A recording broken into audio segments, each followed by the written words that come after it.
গতকালকের যে ঘটনাটা আই ডোন্ট সাপোর্ট ইট, আমি খুবই ডিস্টার্বড।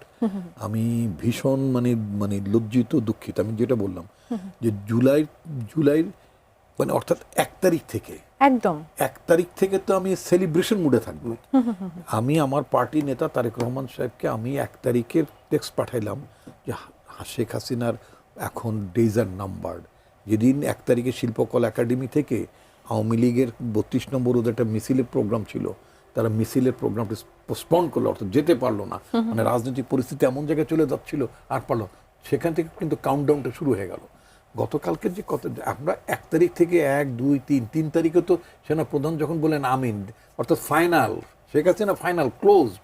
এবং এরপরে কিন্তু শেখ হাসিনা বলেছে যে ইন্ডিয়াকে বলছে যে আমার কিন্তু একটু আসতে হবে, একটু টেম্পোরারি থাকতে হবে, ইত্যাদি ইত্যাদি। বাক্সপেটা আজকে আমি গোলাম যে ছবিটা, তার মধ্যে 9টা সুটকেস দেখলাম।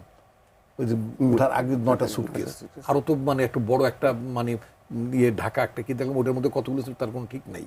উনি বলেছেন যে আমি তোমার দেশে আসবো। ওনার আত্মীয় স্বজন সব 14 গোষ্ঠী সব আগে পাচার করে দিছে, টাকা পয়সা সব হীরা জড়ো সব আগে পাচার করে দিছে, করে তারপরে ফাইনালি উনি 5 তারিখে গেছেন।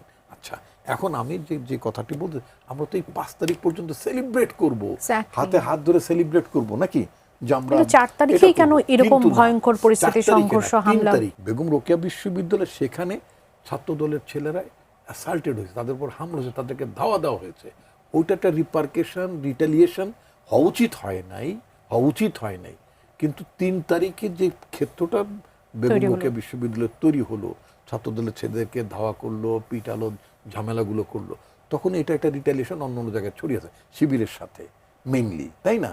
কিন্তু আমি মনে করি সেটাও হওয়া ঠিক হয়নি। কারণ মাসটা জুলাই, মাসটা আগস্ট, এখানে আমরা একসাথে সবাই মিলে আমরা আন্দোলন করেছি, একভাবে বিজয় হয়েছি। আমার পার্টির নেতা, আমার পার্টির চেয়ারম্যান, সরকার প্রধান, তিনি বলছেন গতকাল কিন্তু লাউড অ্যান্ড ক্লিয়ারলি কি বললেন, উনি বললেন এই যে জুলাই, এই যে আউটকাম, এই যে আমাদের বিজয়, এই বিজয়টা আমাদের কোনো দলের না, গত 17 বছরের ছাত্র রাজনীতির প্রভাব কি তাহলে এখনো রয়ে গেল? কোনো দলের না। উনি তো বলতে পারতেন যে yes we fought for 17 years, আমি নেতৃত্ব দিচ্ছি, আমার ছেলেরা জেলে গেছে, আমার নেতারা জেলে গিয়েছে, মানে আমি সহ আমাদের অসংখ্য নেতা গুমের শিকার হয়েছে, নির্যাতনের শিকার হয়েছে, আর ফেরত আসেনি। We could take all claims of the leadership of the movement, বলতে পারতাম যে এগুলো সব আমাদের কৃতিত্ব, আমরা করেছি। ইয়েস, আমাদের ছেলেমেয়েরা তারা সামনে ছিল, লড়াইটা সংগ্রামটা সামনে তো ছেলেমেয়েরাই থাকবে, তরুণরাই থাকবে, আমরা তাও বলিনি।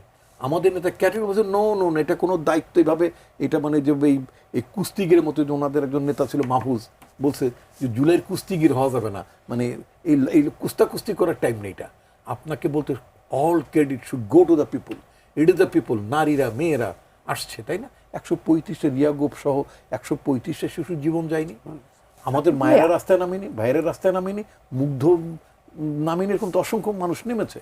তো সুতরাং এটাকে এভাবে পকেটস্থ না করে, যেন আমাদের নেতা তারেক রহমান বলেছেন এটি নিয়ে যাতে কোনো বিভেদ, উনি বলেছেন যে নো, এই বিজয়ের মালিক হচ্ছে জনগণ। এই জনগণ ফ্যাসিস্টকে তাড়িয়েছে, এই জনগণ মাফিয়াকে তাড়িয়েছে। কোনো দলের নেতৃত্ব, ওনার কৃতিত্ব উনি নিতে চাননি, আমরা চাইনি, আমরা এটা সার্বজনীন করতে চেয়েছি।